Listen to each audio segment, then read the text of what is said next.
স্বাগত সবাইকে। শুরু করছে ডিবিসি নিউজের নিয়মিত আয়োজন মানচিত্র। সাথে আছি সুরভি আলম তরণী।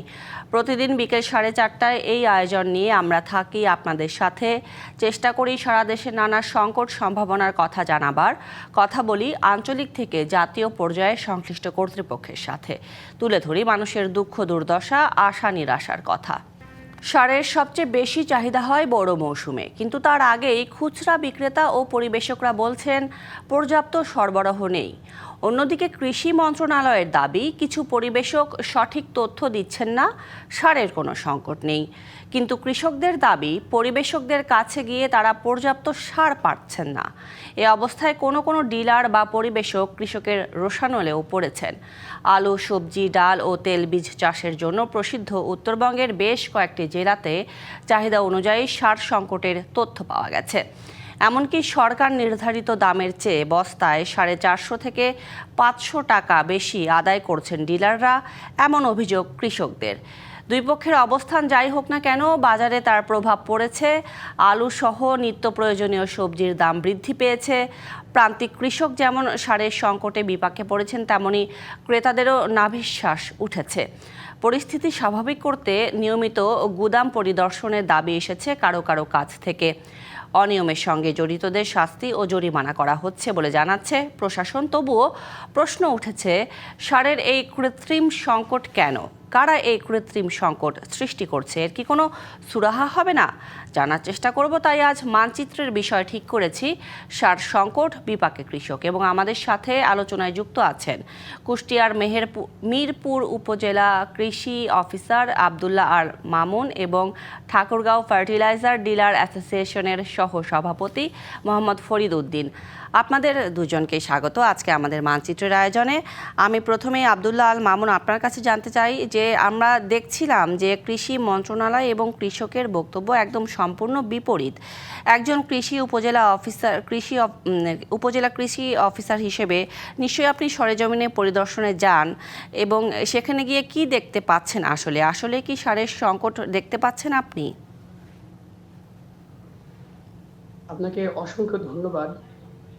সেই সাথে ধন্যবাদ জানাচ্ছি ডিবিসি নিউজের যে নিয়মিত প্রোগ্রাম মানচিত্র, এই মানচিত্রের দর্শক শ্রোতা যারা আছেন তাদেরকে।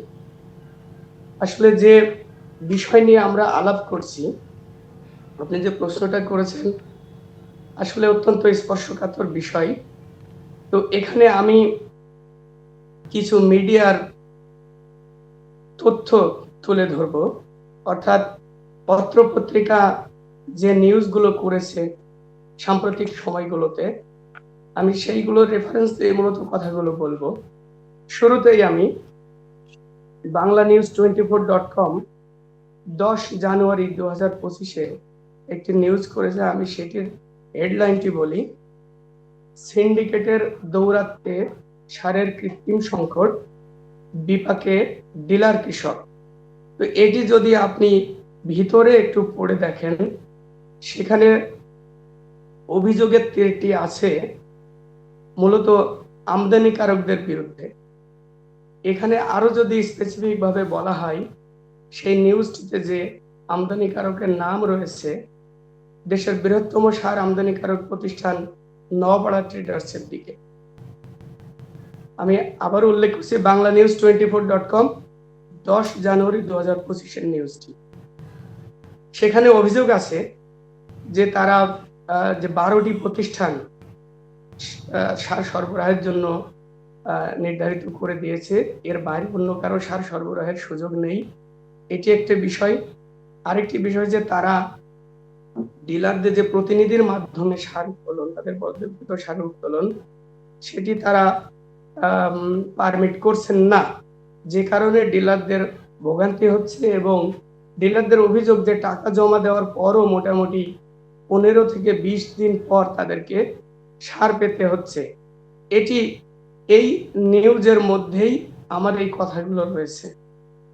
ডিবিসি নিউজ 10 ডিসেম্বর 2024-এ কুষ্টিয়ার সাংবাদিক সাজ্জাদ হোসেন রানা, উনি একটা নিউজ করেছিলেন।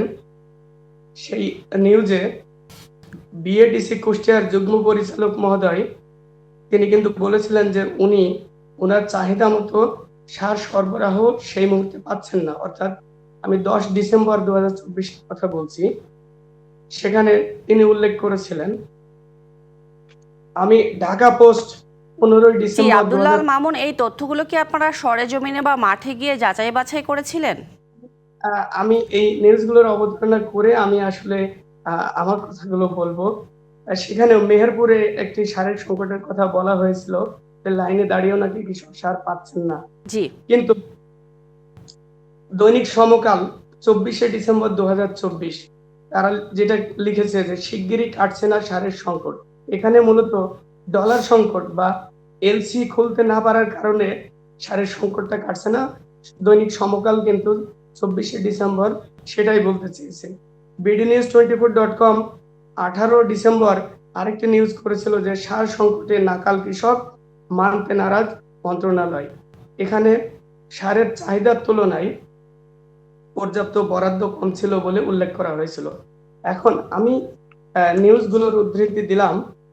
তো আপনারা যেটা বলছেন যে সংকট আছে কিনা বা এই এই মুহূর্তে কিরকম, আমি যে উপজেলাতে চাকরি করে আমি অন্তত সেইটার কথা বলতে পারবো জি। যে না, এই মুহূর্তে আমার এখানে কোনো প্রকারের সংকট নেই।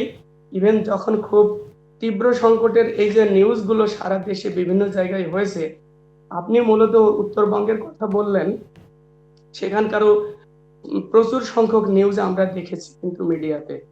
তো এখানে এই ধরনের কোনো নিউজ নাই এবং এই ধরনের কোনো অভিযোগ ঢালাওভাবে কখনো ছিল না, বর্তমানেও নাই। তবে হ্যাঁ, যে সারের পরিবহন সংকটের কারণে অর্থাৎ সরবরাহে যে দেরি হয়েছিল। অর্থাৎ আপনার এলাকা কুষ্টিয়াতে আপনি সেরকম সারের কোনো সংকট দেখতে পাচ্ছেন না, তবে পরিবহন সংকটের কারণে সারের সংকট হতে পারে, এটি আপনি বলতে চাচ্ছেন। জি, আমি আবারও ফিরবো আপনার কাছে। এই অবস্থায় আমি একটু মোহাম্মদ ফরিদ উদ্দিন আপনার কাছে জানতে চাই, কৃষকরা যে অভিযোগ করছেন তারা পরিবেশক বা ডিলারদের কাছে গিয়ে পর্যাপ্ত পরিমাণ সার পাচ্ছেন না এবং বেশি দামে কিনতে হচ্ছে তাদের। আপনি তো ঠাকুরগাঁও ডিলার অ্যাসোসিয়েশনের সহসভাপতি, আপনার এলাকার অবস্থাটা একটু জানতে চাই আপনার কাছেই।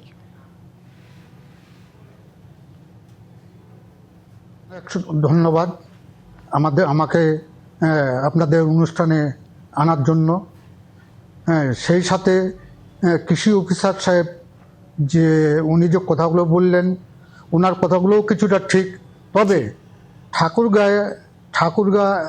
আমাদের ঠাকুরগাঁ, দিনাজপুর, পঞ্চগড় এই 3 জেলায় আমাদের রবি মৌসুমে অর্থাৎ আলু, গম, ভুট্টা ব্যাপক হারে আবাদ হচ্ছে।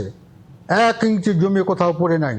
জি। তবে আমরা যে ডিলারগুলো যথাসময়ে ক্যারিং কন্ট্রাক্টরের অভাবে আমরা আমাদের সরকারি গুদামে হোক বা বিডিসির গুদামে হোক আমরা ওখানে মজুত করতে পারতেছে না। যার কারণে আজকে যদি 200 টন সার আসছে কথার কথা, তাইলে 200 টনের পে অর্ডার আমরা অফিস থেকে পাচ্ছি।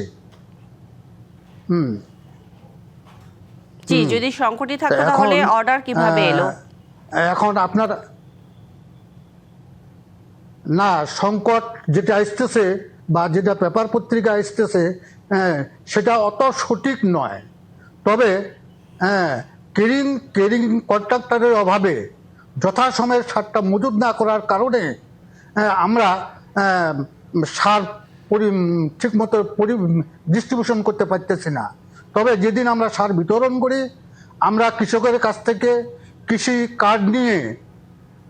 কার্ড নিয়ে আমরা তাদের জমা নিয়ে আমরা মেমো কাটে সরকারি মূল্যে আমরা সার বিতরণ করি এবং সেটা আমাদের কৃষি অফিসার ঠাকুরগাঁও এবং ওনার সহকারী কর্মকর্তা ওনারা আমাদের খাতায় সই করেন, তারপর উপযুক্ত কৃষি অফিসার সই করেন আমাদের ডিলারদের মজুদ ঠিক আছে কিনা। সই করার পরে আমরা কৃষকের কাছে সেটা তখন বিতরণ করি।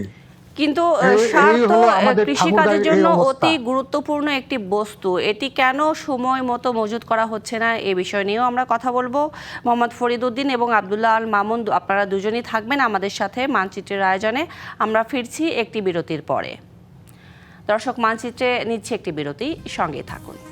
স্বাগত আবারও মানচিত্রে। আজ আলোচনা করছি সার সংকট বিপাকে কৃষক এই শিরোনামে, এবং আলোচনায় আমাদের সাথে যুক্ত আছেন কুষ্টিয়ার মিরপুরের উপজেলা কৃষি অফিসার আব্দুল্লাহ আল মামুন এবং ঠাকুরগাঁও ফার্টিলাইজার ডিলার অ্যাসোসিয়েশনের সহ সভাপতি মোহাম্মদ ফরিদ উদ্দিন। মোহাম্মদ ফরিদ উদ্দিন, যেহেতু বিরতিতে যাবার আগে আপনার সাথেই কথা বলছিলাম, এখনও আবারও আপনার সাথে কথা বলেই শুরু করতে চাই যে আপনি বলছিলেন যে সারের মজুদ প্রসঙ্গে। আচ্ছা, কৃষিকাজে তো একেবারে প্রধান অনুষঙ্গ বলতে গেলে সার, তাহলে সময় অনুযায়ী কেন মজুদ করা হবে না, কিংবা যারা বলছেন যে মজুদ নেই তারা কি এ ব্যাপারে কর্তৃপক্ষকে অবহিত করেন না? এছাড়াও অনেক ডিলার বা পরিবেশক কিন্তু অভিযোগ করেন বরাদ্দ পাওয়া একটি বড় অংশই তাদের হাতে পৌঁছায় না। তাহলে বরাদ্দের বাকি অংশ যাচ্ছে কোথায়?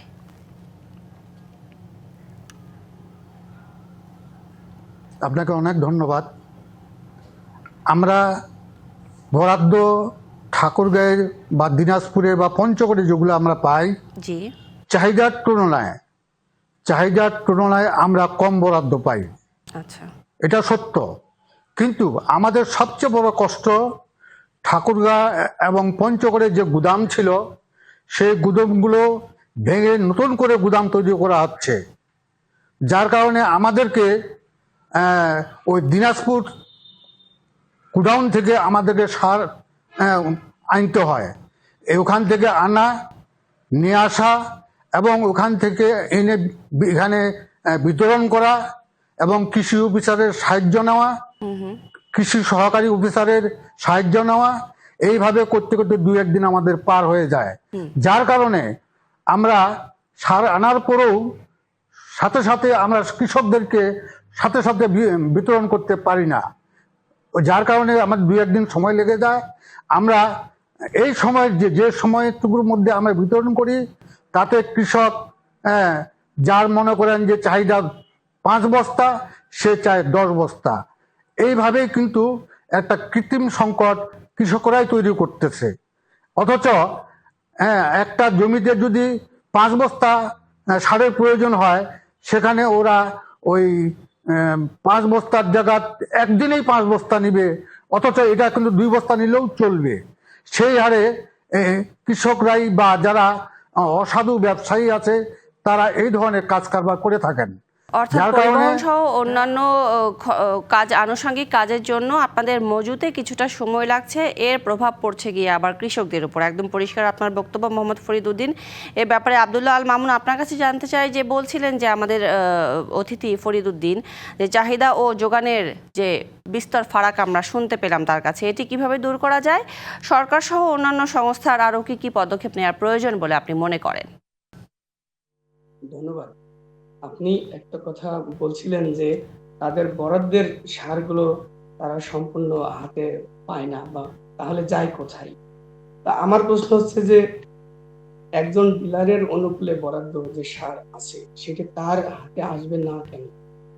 তার হাতে শতভাগ সার যেন আসে সেটি দেখার জন্য তো আমরা কর্তৃপক্ষ আছে, সরকার নির্ধারিত কর্তৃপক্ষ, উপজেলা নির্বাহী অফিসার মহোদয় আছেন, উপজেলা কৃষি অফিসার মহোদয় সহ অতিরিক্ত কৃষি অফিসার, কৃষি সম্প্রসারণ অফিসার, তারা এটার ইন্সপেক্টর।